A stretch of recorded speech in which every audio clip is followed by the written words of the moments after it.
নিভে গেল বাংলাদেশের এক উজ্জ্বল নক্ষত্র। বিশ্ব দরবারে বেগম খালেদা জিয়ার মৃত্যুতে গভীর শোক। কি বলছে আন্তর্জাতিক মিডিয়া? 100 ক্ষমতাবান নারীর তালিকায় 3বার জায়গা করে নিয়েছিলেন বেগম খালেদা জিয়া। আন্তর্জাতিক অঙ্গনে আর কি কি অর্জন রয়েছে তার? ইরানে আবারও হামলা চালালে কঠোর পরিণতি ভোগ করতে হবে আমেরিকাকে, কঠোর হুঁশিয়ারি তেহরানের। হামাসকে কি হুমকি দিলেন ট্রাম্প? আসসালামু আলাইকুম, দেখছিলেন Bangla vision world news headline. এবারে বিস্তারিত।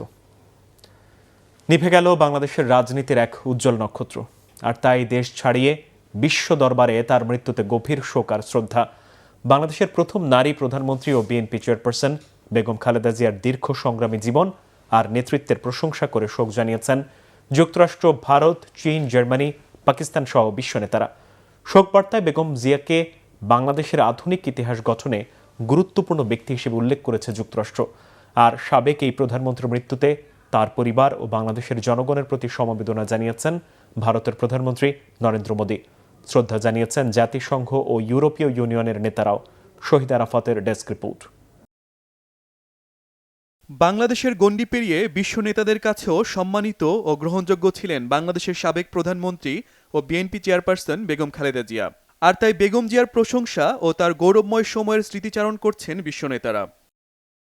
বিএনপি চেয়ারপারসন বেগম খালেদা জিয়ার মৃত্যুতে গভীর শোক প্রকাশ করেছে যুক্তরাষ্ট্র।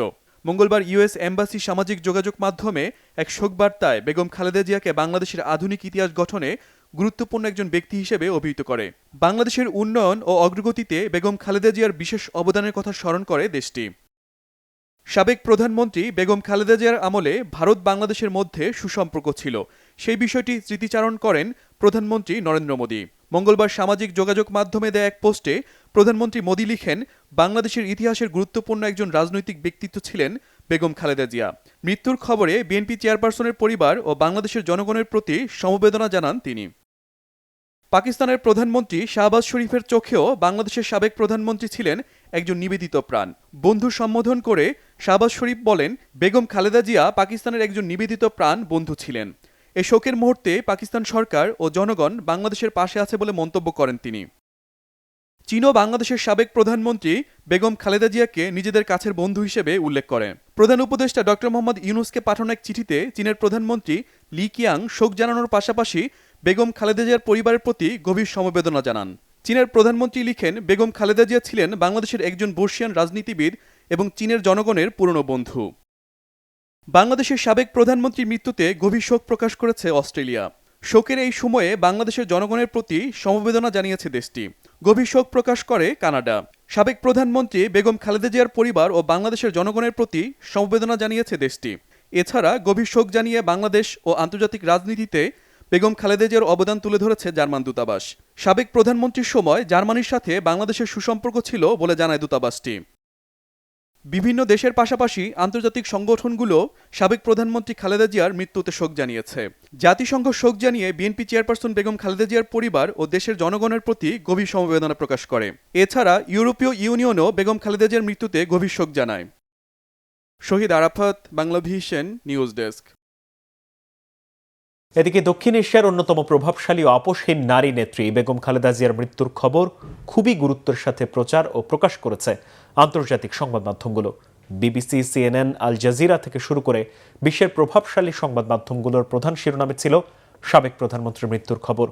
তারা শ্রদ্ধা ভরে স্মরণ করছে এই মহিয়সী নেত্রীর দীর্ঘ সংগ্রাম ও আপোষহীন নেতৃত্বকে। বিস্তারিত মীর ফজলে রাব্বির ডেস্ক রিপোর্টে। দেশের বাইরে আমার কোনো ঠিকানা নেই, এটাই হলো আমার ঠিকানা। এই দেশ, এই দেশের মাটি, মানুষই আমার সবকিছু। ভোরের কুয়াশা যেন একটু বেশি ভারী হয়ে নেমে এসেছে বাংলাদেশের আকাশে। রাজধানীর এভার কেয়ার হাসপাতালে চিকিৎসাধীন অবস্থায় শেষ নিঃশ্বাস ত্যাগ করেছেন 3বারের সাবেক প্রধানমন্ত্রী এবং বিএনপি চেয়ারপারসন বেগম খালেদা জিয়া। 80 বছরের বর্ণাঢ্য জীবনের ইতি টেনে তিনি পাড়ি জমিয়েছেন না ফেরার দেশে। দীর্ঘ কয়েক দশক ধরে যিনি গণতন্ত্রের প্রশ্নে ছিলেন অটল, কারাবাস থেকে শুরু করে ব্যক্তি জীবনের শত প্রতিকূলতা যাকে টলাতে পারেনি এক চুলো, সেই আপোষহীন নেত্রী হার মানলেন মৃত্যুর অমোঘ সত্যের কাছে। তার প্রস্থানে অবসান হল বাংলাদেশের রাজনীতির এক গৌরবোজ্জ্বল ও দীর্ঘ অধ্যায়ে। আমার কিছু চাই না, আমি এখন জনগণের জন্য, দেশের জন্য, মানুষের জন্য কাজ করতে চাই। আমার প্রধানমন্ত্রী হওয়ার কোনো শখ নেই। বাংলাদেশের ভূখণ্ড ছাড়িয়ে আজ পুরো বিশ্বের সংবাদ মাধ্যমগুলোতে শোকের সুর। বিবিসি, CNN থেকে শুরু করে আল জাজিরা সবার শিরোনামে আজ একটাই নাম, বেগম খালেদা জিয়া। দীর্ঘ রোগ ভোগের পর এই মহীয়সী নেত্রীর প্রয়াণে বিশ্ব আজ শ্রদ্ধাভরে স্মরণ করছে দক্ষিণ এশিয়ার তেজস্বী এই নেত্রীকে। বেগম খালেদা জিয়াকে নিয়ে বিশেষ এক প্রতিবেদন প্রকাশ করেছে ব্রিটিশ সংবাদ মাধ্যম বিবিসি। সাধারণ একজন গৃহিণী থেকে কিভাবে তিনি বাংলাদেশের প্রধানমন্ত্রী হয়ে উঠলেন সেটি তুলে ধরা হয়েছে এই প্রতিবেদনে। প্রতিবেদনে ৯০-এর দশকের স্বৈরাচার বিরোধী আন্দোলনে তার ভূমিকার ওপর বিশেষ গুরুত্ব দেওয়া হয়েছে। এছাড়া তার জীবনের উত্থান পতন এবং রাজনৈতিক সংগ্রামের বিভিন্ন দিক তুলে ধরা হয়েছে। রয়টার্সের এক প্রতিবেদনে বলা হয়েছে, বাংলাদেশের প্রথম নারী প্রধানমন্ত্রী ও বিএনপি চেয়ারপারসন খালেদা জিয়া আর নেই। কাতার ভিত্তিক সংবাদ মাধ্যম আল জাজিরার খবরে বলা হয়, বাংলাদেশের প্রথম নারী প্রধানমন্ত্রী বেগম খালেদা জিয়া লিভার সিরোসিস সহ দীর্ঘদিনের বহুমুখী অসুস্থতার সঙ্গে লড়াই করে আজ ভোরে মারা গেছেন। রয়টার্স জানায়, স্বামী শহীদ প্রেসিডেন্ট জিয়াউর রহমানের শাহাদাতের আগ পর্যন্ত বেগম খালেদা জিয়াকে লাজুক এবং নিবেদিত প্রাণ হিসেবে বর্ণনা করা হতো। পরে তিনি তার স্বামীর প্রতিষ্ঠিত বিএনপির প্রধান হন এবং দারিদ্র্য ও অর্থনৈতিক পশ্চাৎপদতা থেকে বাংলাদেশকে মুক্ত করার লক্ষ্য অর্জনের প্রতিশ্রুতি দেন। মার্কিন সংবাদ মাধ্যম এপি বলছে, ১৯৮০-র দশকে সামরিক স্বৈরশাসনের বিরুদ্ধে খালেদা জিয়ার আপোষহীন লড়াই তাকে জনগণের এক শক্তিশালী নেতায় পরিণত করেছিল। ওয়াশিংটন পোস্টের প্রতিবেদনে প্রধানমন্ত্রী হিসেবে বেগম জিয়ার দায়িত্ব পালন এবং কারাবরণ সহ নানা চড়াই উতরাইয়ের কথা গুরুত্বের সাথে উল্লেখ করা হয়েছে। খালেদা জিয়াকে দক্ষিণ এশিয়ার অন্যতম প্রভাবশালী নারী নেতা হিসেবে বর্ণনা করে সংবাদ প্রকাশ করেছে নিউ ইয়র্ক টাইমস। এছাড়াও সংবাদ প্রকাশ করেছে CNN, দ্য গার্ডিয়ান সহ প্রভাবশালী বিভিন্ন মার্কিন গণমাধ্যম। বেগম খালেদা জিয়ার মৃত্যুতে বাংলাদেশে একটি শূন্যতা তৈরি হলো, এমনটাই বলেছে ভারতীয় সংবাদ মাধ্যম NDTV। তারা আরও জানায়, বেগম জিয়া একটি অবাধ ও সুষ্ঠু নির্বাচন তত্ত্বাবধানের জন্য বাংলাদেশের সংসদীয় সরকার ব্যবস্থা এবং তত্ত্বাবধায়ক সরকার ব্যবস্থা চালু করেন। খালেদা জিয়ার মৃত্যুকে ঘিরে একাধিক প্রতিবেদন প্রকাশ করেছে সংবাদ মাধ্যমটি। একটি বিশেষ প্রতিবেদনে NDTV ভারতের প্রধানমন্ত্রী নরেন্দ্র মোদীর শোকবার্তা প্রকাশ করেছে। এছাড়া ভারতের সাথে তার আমলের সম্পর্কের চড়াই উতরাই নিয়েও NDTV বিশ্লেষণ করেছে, যেখানে তাকে দক্ষিণ এশিয়ার রাজনীতির একজন প্রভাবশালী ব্যক্তিত্ব হিসেবে চিত্রায়িত করা হয়েছে। খালেদা জিয়াকে বাংলাদেশের প্রথম নারী প্রধানমন্ত্রী উল্লেখ করে তার মৃত্যু সংবাদ প্রকাশ করেছে দ্য হিন্দু। খালেদা জিয়াকে জলপাইগুড়ির পুতুল আখ্যা দিয়ে প্রতিবেদন প্রকাশ করেছে ভারতের আনন্দবাজার পত্রিকা। প্রতিবেদনে বলা হয়, রাজনীতিতে ঘোর অনিচ্ছুক এই ফার্স্ট লেডি স্বামীর মৃত্যুর পর নিজেই নিজের পরিচিতি তৈরি করেছিলেন। খালেদা জিয়াকে এক অসাধারণ ব্যক্তিত্ব উল্লেখ করে সংবাদ প্রকাশ করেছে ETV ভারত, যার শিরোনামে বলা হয়, কয়েক দশক ধরে বাংলাদেশের রাজনীতিতে আধিপত্য বিস্তার করেছিলেন এই নেত্রী। পাকিস্তানের গণমাধ্যমগুলোতেও বেগম খালেদা জিয়ার মৃত্যুর খবরটি গুরুত্ব পেয়েছে। ডন জানিয়েছে, বিএনপি চেয়ারপারসন এবং সাবেক প্রধানমন্ত্রী বেগম খালেদা জিয়া মঙ্গলবার সকাল ৬টায় ফজরের নামাজের ঠিক পর ইন্তেকাল করেছেন। আমরা তার আত্মার মাগফিরাত কামনা করি এবং সকলকে তার বিদেহী আত্মার জন্য প্রার্থনার অনুরোধ করছি। এছাড়াও Jio news, Hindustan Times, the Indian express ছাড়াও অন্যান্য গণমাধ্যমেও বেগম জিয়ার মৃত্যুর খবর জানানো হয়। মীর ফজলে রাব্বি, বাংলা ভিশন। বিশ্বের সবচেয়ে ক্ষমতাবান ১০০ নারীর তালিকায় ৩ বার জায়গা করে নিয়েছিলেন বাংলাদেশের প্রথম নারী প্রধানমন্ত্রী বেগম খালেদা জিয়া। আঞ্চলিক ও আন্তর্জাতিক রাজনীতিতে বিশেষ ভূমিকার জন্য ২০০৪, ২০০৫ ও ২০০৬ টানা ৩ বার বিশ্বের সবচেয়ে ক্ষমতাবান ১০০ নারীর তালিকায় তাকে জায়গা দেয় ফোর্বস ম্যাগাজিন। ক্ষমতায় বসে কেবল দেশে নয়, আন্তর্জাতিক অঙ্গনেও ক্রমশ প্রভাবশালী হয়ে উঠেছিলেন বাংলাদেশের ৩ বারের এই প্রধানমন্ত্রী বেগম খালেদা জিয়া। আন্তর্জাতিক অঙ্গনে আরও কি কি অর্জন রয়েছে তার, ডেস্ক রিপোর্টে আরও জানাচ্ছেন সঞ্জিদা ইসলাম তন্নি। ১৯৯১ সালে বাংলাদেশের প্রথম নারী প্রধানমন্ত্রী হয়ে ইতিহাস করেছিলেন বেগম খালেদা জিয়া। শুধু তাই নয়, মুসলিম সংখ্যাগরিষ্ঠ কোনো দেশের নেতৃত্বদানকারী দ্বিতীয় নারী হিসেবেও ইতিহাসে স্থান করে নেন তিনি। মাইল ফলক এসব অর্জন কেবল দেশের রাজনীতিতেই নয়, আন্তর্জাতিক অঙ্গনেও বেগম জিয়ার একটি শক্তিশালী ভাবমূর্তি গড়ে তোলে। এক মুসলিম সংখ্যাগরিষ্ঠ দেশের নির্বাচিত নারী সরকার প্রধান হিসেবে তার উত্থান গুরুত্বপূর্ণ আলোচনার জন্ম দেয় বিশ্ব গণমাধ্যম ও কূটনৈতিক মহলে। তিনি প্রধানমন্ত্রী হিসেবে দায়িত্ব গ্রহণ করলে দক্ষিণ এশিয়ায় সূচিত হয় নারী নেতৃত্ব ও ক্ষমতায়নের এক নতুন অধ্যায়। প্রথম মেয়াদে প্রধানমন্ত্রী হওয়ার পর থেকেই আঞ্চলিক ও আন্তর্জাতিক রাজনীতিতে দৃশ্যমান হতে শুরু করে তার প্রভাব। সংসদীয় গণতন্ত্র পুনঃপ্রতিষ্ঠার মাধ্যমে বাংলাদেশের প্রশাসনিক কাঠামোকে একটি স্থিতিশীল পথে ফেরান তিনি, যা বৈশ্বিক মহলে ইতিবাচকভাবে বিবেচিত হয়। শিক্ষা বিস্তারে বিশেষ করে মেয়েদের জন্য যেসব উদ্যোগ তিনি গ্রহণ করেন, যেমন মেয়েদের শিক্ষাবৃত্তি, ফ্রি প্রাইমারি শিক্ষা এবং গ্রামীণ অঞ্চলে শিক্ষার প্রসার, তা আন্তর্জাতিক উন্নয়ন সংস্থাগুলোর কাছে ভূয়সী প্রশংসা অর্জন করে। 1992 সালে তিনি হোয়াইট হাউসে যান এবং তৎকালীন মার্কিন প্রেসিডেন্ট জর্জ H.W. বুশের সঙ্গে সাক্ষাৎ করেন। বৈঠকে গঙ্গার পানি বণ্টন সমস্যা, রোহিঙ্গা শরণার্থী সংকট ও বাংলাদেশের দুর্যোগ মোকাবিলা সহ বিভিন্ন ইস্যুতে আলোচনা হয়। 1991 থেকে 92 সালে মিয়ানমারের সামরিক দমন নিপীড়নের কারণে প্রায় 250,000 থেকে 270,000 রোহিঙ্গা বাংলাদেশে আশ্রয় নেয়। সে সময়ই রোহিঙ্গা সংকটের বিষয়টি জাতিসংঘে উত্থাপন করেন সাবেক প্রধানমন্ত্রী বেগম খালেদা জিয়া এবং এ ব্যাপারে আন্তর্জাতিক পদক্ষেপ নেওয়ার আহ্বানও জানান। এরপর বিভিন্ন মহলের চাপে 1992 সাল থেকে পরবর্তী কয়েক বছরে ধাপে ধাপে 2,29,000-এরও বেশি রোহিঙ্গাকে ফেরত নিতে বাধ্য হয় মিয়ানমার। 1993 সালে ঢাকায় সার্ক সম্মেলনের আয়োজন করে বেগম খালেদা জিয়া দক্ষিণ এশীয় আঞ্চলিক সহযোগিতা সংস্থা সার্ককে পুনরুজ্জীবিত করেন। তার সরকার আঞ্চলিক সহযোগিতাকে বিশেষ গুরুত্ব দেয় এবং তিনি সংস্থাটির চেয়ারপারসন হিসেবে দায়িত্ব পালন করেন। সাবেক প্রধানমন্ত্রী বেগম খালেদা জিয়ার নেতৃত্বেই বাংলাদেশ জাতিসংঘের আন্তর্জাতিক শান্তিরক্ষা কার্যক্রমে আরও বিস্তৃতভাবে অংশগ্রহণ শুরু করে, যার ধারাবাহিকতায় বিশ্বের অন্যতম প্রধান শান্তিরক্ষী বাহিনী প্রদানকারী দেশ হিসেবে প্রতিষ্ঠিত হয় বাংলাদেশ। প্রথম মেয়াদে ক্ষমতায় বসে অর্থনৈতিক সংস্কার এবং বাণিজ্য উদারীকরণ নীতি বাস্তবায়ন করেন বেগম খালেদা জিয়া, যা বিদেশি বিনিয়োগ আকৃষ্ট করতে সহায়ক হয়। 1993 সালে তার সরকার General Agreement on Tariffs and Trade গ্যাটে স্বাক্ষর করেন। 1995 সালে গ্যাট থেকেই সৃষ্টি হয় ওয়ার্ল্ড ট্রেড অর্গানাইজেশন, তারও প্রতিষ্ঠাতা সদস্য দেশ বাংলাদেশ। 2001 সালে প্রধানমন্ত্রী হিসেবে বেগম জিয়ার তৃতীয় মেয়াদে বাংলাদেশে প্রত্যক্ষ বৈদেশিক বিনিয়োগ উল্লেখযোগ্যভাবে বৃদ্ধি পায়। আঞ্চলিক ও আন্তর্জাতিক রাজনীতি এবং নারীর ক্ষমতায়নে অবদানের স্বীকৃতিস্বরূপ ফোর্বস ম্যাগাজিনে করা বিশ্বের সবচেয়ে ক্ষমতাবান 100 নারীর তালিকায় 2004 সালে 14তম, 2005 সালে 29তম এবং 2006 সালে 33তম স্থান পান বেগম জিয়া।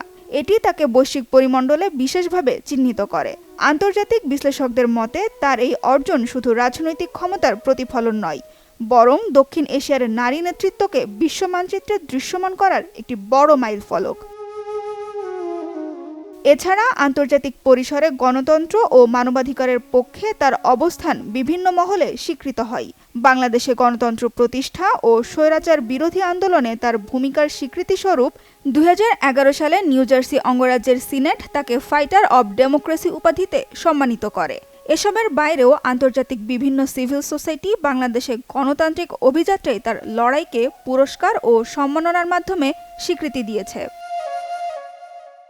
তার নেতৃত্ব, কূটনৈতিক তৎপরতা আর উন্নয়নমুখী দৃষ্টিভঙ্গি বরাবরই আন্তর্জাতিক পরিমণ্ডলে সাবেক এই প্রধানমন্ত্রীকে এনে দিয়েছে বিশেষ মর্যাদা। সানজিদা ইসলাম তন্নি, বাংলা ভিশন, নিউজ ডেস্ক।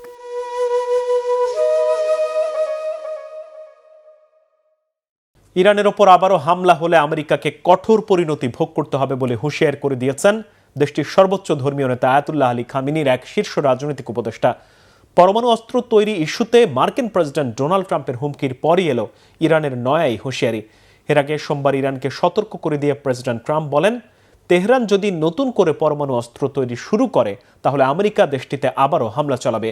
সেই সাথে শিগগিরই অস্ত্র জমা না দিলে ফিলিস্তিনের স্বাধীনতাকামী গোষ্ঠী হামাসকে নরকের পরিণতি ভোগ হবে বলেও হুমকি দেন মার্কিন প্রেসিডেন্ট। আমেরিকা কি আবারও ইরান বা গাজা ভূখণ্ডে হামলা চালাবে? রিফাত জামানের ডেস্ক রিপোর্ট। হামলার হুমকি পাল্টা হুমকিতে আবারও চরম উত্তপ্ত হয়ে উঠেছে আমেরিকা আর ইরানের সম্পর্ক। নতুন করে কেন এই নাজুক পরিস্থিতি, কি করেছে Iran? Iran may be behaving badly. এবারও শুরুটা করেছেন মার্কিন প্রেসিডেন্ট ডোনাল্ড ট্রাম্প। সোমবার যুক্তরাষ্ট্রের ফ্লোরিডার মারে লাগোতে ইসরায়েলি প্রধানমন্ত্রী বেনিয়ামিন নেতানিয়াহুর সঙ্গে বৈঠকের পর এক সংবাদ সম্মেলনে তিনি হুঁশিয়ারি উচ্চারণ করে বলেন, ইরান যদি আবারও ব্যালিস্টিক মিসাইল বা পরমাণু অস্ত্র তৈরির চেষ্টা করে তাহলে গেল জুনের মতো আবারও বড় ধরনের হামলা চালানো হবে। I hope they're not trying to build up again. আমি শুনেছি ইরান আবারও পরমাণু অস্ত্র তৈরির চেষ্টা করছে। যদি তারা এটি করে তাহলে এর পরিণাম ভয়াবহ হবে, তাদের নরকে পাঠিয়ে দেব। তবে আমি এটিও শুনেছি ইরান একটি চুক্তি করতে চায়। তারা যদি একটি চুক্তি করতে চায় তাহলে এটি অনেক বেশি smart. They're not using the sites that we obliterated. আর প্রেসিডেন্ট ট্রাম্পের এমন মন্তব্যের পরেই ক্ষোভে ফেটে পড়ে ইরান। মার্কিন আগ্রাসনের জবাব খুবই কড়াভাবে দেওয়া হবে বলে পাল্টা হুঁশিয়ারি দিয়েছেন ইরানের সর্বোচ্চ ধর্মীয় নেতা আয়াতুল্লাহ আলী খামেনির শীর্ষ রাজনৈতিক উপদেষ্টা আলী শামখানি। একই মন্তব্য ইরানের পার্লামেন্টের স্পিকারেরও। বলেন, ইরানের আত্মরক্ষার অধিকার রয়েছে আর এজন্য করণীয় ঠিক করতে তাদের কারো কাছ থেকে অনুমতি নিতে হবে না। এ ব্যাপারে সবকিছু ইরানের জনগণই ঠিক করবে বলে মন্তব্য করেন তিনি। এমন পরিস্থিতিতে আবারও কি সত্যি ইরানে হামলা চালাবে আমেরিকা? সেই শঙ্কা একেবারে উড়িয়ে দিতে নারাজ বিশ্লেষকরা। এদিকে ফিলিস্তিনি গণহত্যাকারী বর্বর ইসরায়েলি প্রধানমন্ত্রী নেতানিয়াহুকে পাশে নিয়ে মার্কিন প্রেসিডেন্ট ডোনাল্ড ট্রাম্প সাফ জানান, শিগগিরই গাজা যুদ্ধবিরতির দ্বিতীয় ধাপ অর্থাৎ গাজা নিরাপত্তার জন্য আইনশৃঙ্খলা বাহিনী ও সরকার গঠনের কাজ শুরু হবে। তবে এর জন্য ফিলিস্তিনের স্বাধীনতাকামী সংগঠন হামাসকে পুরোপুরি নিরস্ত্র বা তাদের অস্ত্র জমা দিতে হবে বলে সাফ জানিয়ে দেন মার্কিন প্রেসিডেন্ট। আর তা না মানলে হামাসকে নরকের শাস্তি ভোগ করতে হবে বলে হুঁশিয়ার করে দেন তিনি। এর আগে গেল অক্টোবরে গাজার শান্তি পরিকল্পনার দ্বিতীয় পর্যায়ে বিধ্বস্ত অঞ্চলটিতে একটি টেকনোক্রেট সরকার প্রতিষ্ঠা, হামাস নিরস্ত্রীকরণ এবং গাজা থেকে ইসরায়েলি সেনা পুরোপুরি প্রত্যাহারের কথা বলা হয়েছে। আর এরপরই শুরু হবে গাজার অবকাঠামো পুনর্গঠন। তবে বিশ্লেষকরা বলছেন, গণহত্যাকারী নেতানিয়াহু গাজা থেকে পুরোপুরি সেনা সরিয়ে নিতে চায় না। আর এজন্য হামাসের দাবি, স্বাধীন ফিলিস্তিন রাষ্ট্র প্রতিষ্ঠার পরেই পুরোপুরি অস্ত্র জমা দেবে তারা। তবে শেষ পর্যন্ত কি হয়?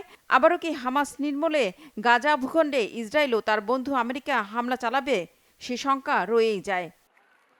রিফাত জামান, বাংলাভিশন নিউজ ডেস্ক। এদিকে রুশ প্রেসিডেন্ট ভ্লাদিমির পুতিনের সরকারি বাসভবনে ইউক্রেনের ড্রোন হামলায় ব্যাপক ক্ষোভ জানিয়েছেন মার্কিন প্রেসিডেন্ট ডোনাল্ড ট্রাম্প। সোমবার এক সংবাদ সম্মেলনে প্রেসিডেন্ট ট্রাম্প জানান, ফোন আলাপে রুশ প্রেসিডেন্ট ভ্লাদিমির পুতিন হামলার বিষয়টি তাকে জানিয়েছেন। এই হামলাকে অনাকাঙ্ক্ষিত বলে মন্তব্য করেছেন মার্কিন প্রেসিডেন্ট। হামলার ঘটনায় পরোক্ষভাবে ইউক্রেনকে কড়া বার্তাও দিয়েছেন তিনি। এর আগে সোমবার রাশিয়ার উত্তর পশ্চিমাঞ্চলীয় প্রদেশ নভগোরোদে প্রেসিডেন্ট পুতিনের সরকারি বাসভবনে ড্রোন হামলা ঘটে। রাশিয়ার পররাষ্ট্রমন্ত্রী সার্গেই লাভরভ হামলার জন্য ইউক্রেনকে দায়ী করেন, যদিও হামলার অভিযোগ অস্বীকার করেছেন ইউক্রেনের প্রেসিডেন্ট ভলোদিমির জেলেনস্কি। এই ছিল আজকের মতো। এতক্ষণ সাথে থাকায় ধন্যবাদ সবাই।